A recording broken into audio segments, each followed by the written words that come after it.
আমি রাজনৈতিক দলগুলোর প্রতি একটা আহ্বান জানাতে চাই, একটা দীর্ঘ লড়াইয়ের পর বাংলাদেশের মানুষ যেমন ফ্যাসিবাদের করল গ্রাস থেকে মুক্ত হয়েছে, রাজনৈতিক দলের নেতাকর্মীরাও একটা দীর্ঘ সময় সেই ফ্যাসিবাদের দ্বারা নানা নির্যাতন নিপীড়নের শিকার হয়েছেন। আপনারা জানেন এই নির্যাতন নিপীড়নের কষ্টটা কি। আপনারা আবার নতুন করে চাঁদাবাজি দখলদারিত্ব করে বাংলাদেশের জনগণকে আবারও সেই দুঃশাসনের মধ্যে ফেলে দেবেন না। আপনাদের প্রতি উদারতা আহ্বান থাকবে।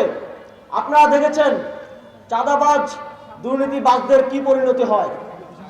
আপনারা যদি নিজেদের সেই পরিণতি না চান, তাহলে আল্লাহর ওয়াস্তে যত ধরনের দুর্নীতি, চাঁদাবাজি এবং দখলদারিত্বের সাথে আপনারা যুক্ত হয়েছেন, সেখান থেকে সরে আসুন। বাংলাদেশের মানুষ আপনাদেরকে প্রাণ ভরে আহ্বান করবে, প্রাণ ভরে স্বাগতম জানাবে।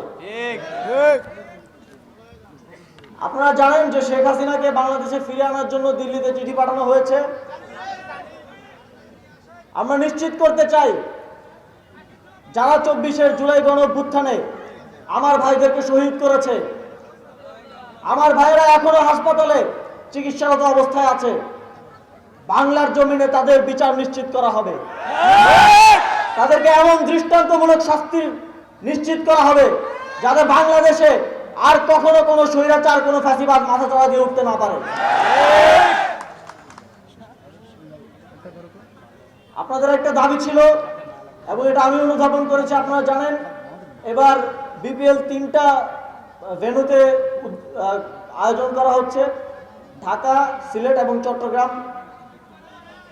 আমি আপনাদেরকে নিশ্চিত করতে চাই,